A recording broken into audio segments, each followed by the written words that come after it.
Le journal du Mercato vous est présenté par foot.fr, la boutique 100% football. Bonsoir à tous, on commence tout de suite par la saga de l'été. Neymar, le Brésilien du PSG, va enfin sortir du silence. À la télévision brésilienne, il a prévu de prendre la parole dans une émission à paraître très prochainement. Toujours à Paris, Christopher Nkunku devrait quitter le club et s'engager au RB Leipzig. Le joueur de 21 ans devrait rapporter environ 15 millions d'euros au club parisien. Et puis c'est officiel, hier soir, le Paris Saint-Germain a annoncé la fin de sa collaboration avec Thiago Motta, qui était jusqu'alors coach des U19. D'un commun accord, le Brésilien est libéré de sa dernière année de contrat. À Lille, Jeffrey Adélaïde se rapproche. Sous contrat avec le SCO d'Angers jusqu'en 2022, il pourrait être transféré contre environ 12 millions d'euros et rejoindre le club lillois. On passe à l'étranger avec notre dossier du jour, Manchester United. Sans dessus-dessous depuis que Paul Pogba a fait part de ses envies de départ, le Français se sait courtisé à la fois par la Juventus pour y faire son grand retour, mais aussi par le Real Madrid pour y réaliser son rêve, porter la tunique merengue. Zinedine Zidane en a fait l'une de ses dernières priorités durant ce mercato d'été, mais le feuilleton pourrait durer encore longtemps car Pogba coûte cher. Les négociations et les sorties médiatiques de son agent Mino Raiola ne font que commencer. Autre dossier qui agite les dirigeants des Red Devils, celui de Romelu Lukaku. Dans la presse italienne, on l'annonce toujours plus proche de l'Inter Milan. Un départ est donc très prévisible pour le Belge.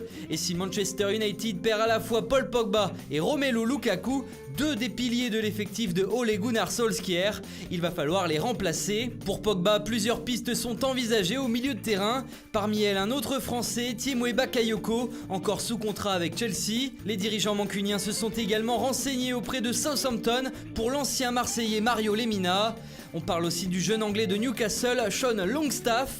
Et puis il y a aussi des plus gros morceaux comme Bruno Fernandes du Sporting, où le grand rival Manchester City est aussi sur le coup. Enfin, Milinkovic-Savic de la Lazio se retrouve lui aussi dans le viseur. Manchester United serait même prêt à passer à l'action en faisant une offre de 80 millions d'euros, suffisant pour doubler le PSG, puisque les champions de France pensent également à lui pour renforcer leur milieu de terrain. En défense, Man United a un plan, recruter Harry Maguire, qui fait l'objet d'une hype grandissante en Angleterre, notamment depuis la dernière Coupe du Monde. Son club Leicester City se montre très gourmand et aurait déjà refusé une offre de 78 millions d'euros des Mancuniens.